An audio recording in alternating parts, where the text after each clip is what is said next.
নমস্কার বন্ধুরা, আজ আমি আপনাদের সাথে শেয়ার করব আহৈ অষ্টমীর পবিত্র ব্রতকথা। কার্তিক মাসের কৃষ্ণপক্ষের অষ্টমী তিথিতে মায়েরা তাদের সন্তানদের দীর্ঘায়ু এবং মঙ্গলের জন্য এই ব্রত পালন করে থাকেন। চলুন প্রথমে দেখে নিই এই তিথি কখন শুরু হচ্ছে, কখন শেষ হচ্ছে এবং এর শুভ মুহূর্ত কখন রয়েছে। বন্ধুগণ, এই তিথি শুরু হচ্ছে 13ই অক্টোবর অর্থাৎ 26শে আশ্বিন দুপুর 12:24 এবং এই তিথি শেষ হচ্ছে 14ই অক্টোবর অর্থাৎ 27শে আশ্বিন দুপুর 11:09 এই তিথি শেষ হচ্ছে এবং এর শুভ মুহূর্ত হচ্ছে 13ই অক্টোবর সন্ধ্যা 5:53 থেকে শুরু করে সন্ধ্যা 7:08 পর্যন্ত। বন্ধুগণ, এই ব্রতের পেছনে লুকিয়ে রয়েছে এক অসাধারণ কাহিনী, যা শুনলে আপনার মন ভরে যাবে। তো চলুন শুরু করা যাক। বন্ধুগণ, আহৈ মাতা হলেন দেবী দুর্গার আরেক রূপ। চলুন এবার ব্রতকথা শুরু করা যাক। প্রাচীনকালে এক শাহুকার ছিলেন, যার 7 ছেলে এবং 7 বউ ছিল। একবার দীপাবলির আগে কার্তিক মাসের অষ্টমী তিথিতে বাড়ির পুরনো জিনিসপত্র মেরামত এবং ঘর লেপার জন্য 7 বউ তার একমাত্র ননদের সাথে জঙ্গলে মাটি খুঁড়তে যায়। যেখানে তারা মাটি খুঁড়ছিল সেখানে একটি শেও বা সজারু তার 7টি বাচ্চা নিয়ে থাকত। মাটি খুঁড়তে গিয়ে ননদের হাতে ভুলবশত সেই সজারুর একটি বাচ্চা মারা যায়। এতে শেও আরো ক্রুদ্ধ হয়ে অভিশাপ দেয়, আমি তোমার কোল বেঁধে দেব, অর্থাৎ তার সন্তান হবে না বা হলে তা বাঁচবে না। শেওর অভিশাপের কথা শুনে ননদ অত্যন্ত ভয় পেয়ে যায়। সে তার 7 বৌদির কাছে গিয়ে তার বদলে তার কোল বেঁধে নেওয়ার জন্য কাকুতি মিনতি করেন। 7 বৌদির মধ্যে কেবল ছোট বৌদি তার ননদের কথা মেনে নেন এবং নিজের কোল বাঁধিয়ে নেন। এই অভিশাপের ফলে ছোট বৌদির যতবার সন্তান হয় 7 দিনের মধ্যেই তার সেই সন্তান মারা যেতে থাকে। এভাবে 7টি সন্তানের মৃত্যুর পর ছোট বৌদি খুব দুশ্চিন্তাগ্রস্ত হয়ে পড়েন। তিনি এক পণ্ডিতকে ডেকে এর কারণ জানতে চাইলেন। পণ্ডিত তাকে সেই সজারু মাতার অভিশাপের কথা বলেন এবং এর প্রতিকার হিসেবে সুরভি বা কামধেনু গাইয়ের সেবা করার পরামর্শ দেন। পণ্ডিত বলেন যে সুরভি গাই হল শেও মাতার বান্ধবী এবং তিনি এই অভিশাপ থেকে মুক্তি দিতে পারবেন। ছোট বৌদি তখন প্রতিদিন অতি ভোরে উঠে গোপনে সুরভি গাইয়ের সেবা করতে লাগলেন।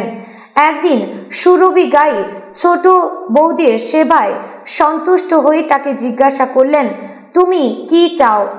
ছোট্ট বৌদি তখন তার সব দুঃখের কথা খুলে বললেন এবং শেও মাতা তার কাছে গিয়ে তার কোল ফিরিয়ে দেওয়ার ব্যবস্থা করতে অনুরোধ করলেন। সুরভি গাই রাজি হলেন এবং ছোট ভাবিকে নিয়ে অর্থাৎ ছোট বৌদিকে নিয়ে সমুদ্র পার হয়ে শেও মাতার কাছে যাত্রা করলেন। পথের ক্লান্তি দূর করার জন্য তারা একটি গাছের নিচে বিশ্রাম নিচ্ছিলেন। সেই গাছে গরুর পাখির বাসা ছিল। হঠাৎ ছোট বৌদি অর্থাৎ সেই গৃহের ছোট বউ দেখলেন যে একটি সাপ এসে গরুর পাখির বাচ্চাদের দংশন করতে যাচ্ছে। সাথে সাথে ছোট বৌদি সাপটিকে মেরে একটি ঢালের নিচে চাপা দিয়ে বাচ্চাগুলোকে রক্ষা করলেন। কিছুক্ষণ পর গরুর পাখি এসে যেই রক্ত দেখল সে ভাবল সেই বউটি তার বাচ্চাদের মেরে ফেলেছে। তখন সে তার ঠোঁট দিয়ে ছোট বউটিকে আঘাত করতে শুরু করে এবং সেই ছোট বৌদি তখন সব ঘটনা খুলে বলেন যে তিনি তো তার বাচ্চাদের বাঁচিয়েছেন। গরুর পাখিনী খুশি হয়ে তাকে পুরস্কার দিতে চাইলে ছোট বৌদি শেও মাতার কাছে পৌঁছে দিতে অনুরোধ করেন। গরুর পাখিনী তার দুজনকে পিঠে চাপিয়ে শেও মাতার কাছে পৌঁছে দিলেন। শেও মাতা দূর থেকে সুরভি গাই বা ছোট ভাবিকে দেখে খুশি হয়ে বললেন, আয় বোন, অনেকদিন পর এলি, আমার মাথায় বড্ড উকুন হয়েছে, তুই একটু দেখে দে। সুরভি গাইয়ের অনুরোধে ছোট ভাবি অর্থাৎ ছোট বৌদি শ্যাও মাতার সব উকুন তুলে পরিষ্কার করে দিলেন। ছোট ভাবির সেবায় শ্যাও মাতা খুব সন্তুষ্ট হয়ে তাকে জিজ্ঞাসা করলেন, তুমি কি চাও? ছোট ভাবি কেঁদে বললেন, মা, আমার কোল আমার কাছে বাঁধা আছে, যেটি আমাকে ফিরিয়ে দিন। শ্যাও মাতা তখন বললেন, যা, তোর বাড়িতে তোকে 7 ছেলে এবং 7 বউ দেখতে পাবি। তুই গিয়ে 7 আহই 7 কড়াই করে উপমান করবি। শ্যাও মাতার আশীর্বাদ পেয়ে ছোট বৌদি ঘরে ফিরে এলেন যে সত্যি তার 7 ছেলে এবং 7 বউ বসে আছে। তিনি অত্যন্ত আনন্দিত হলেন এবং ভক্তি ভরে 7 আহই একে 7 কড়াই করে উদযাপন করলেন এবং পুজো সমাপ্ত করলেন। এরপর তিনি প্রতি বছর এই দিন আহই মাতার ব্রত পালন করতে লাগলেন। বন্ধুগণ, আপনিও যদি সন্তান সুখ চান এবং সন্তানের মঙ্গল কামনা চান এবং পাশাপাশি পরিবারের মঙ্গল কামনা চান, তাহলে এই ব্রত আপনিও করতে পারেন। কারণ আহই মাতা হলেন দেবী দুর্গার আরেক রূপ। এই মাতার পুজো করলে আপনি সংসারে এবং সন্তানের সুখ আনতে পারবেন। বন্ধুগণ, ভিডিওটি এখানেই শেষ করছি।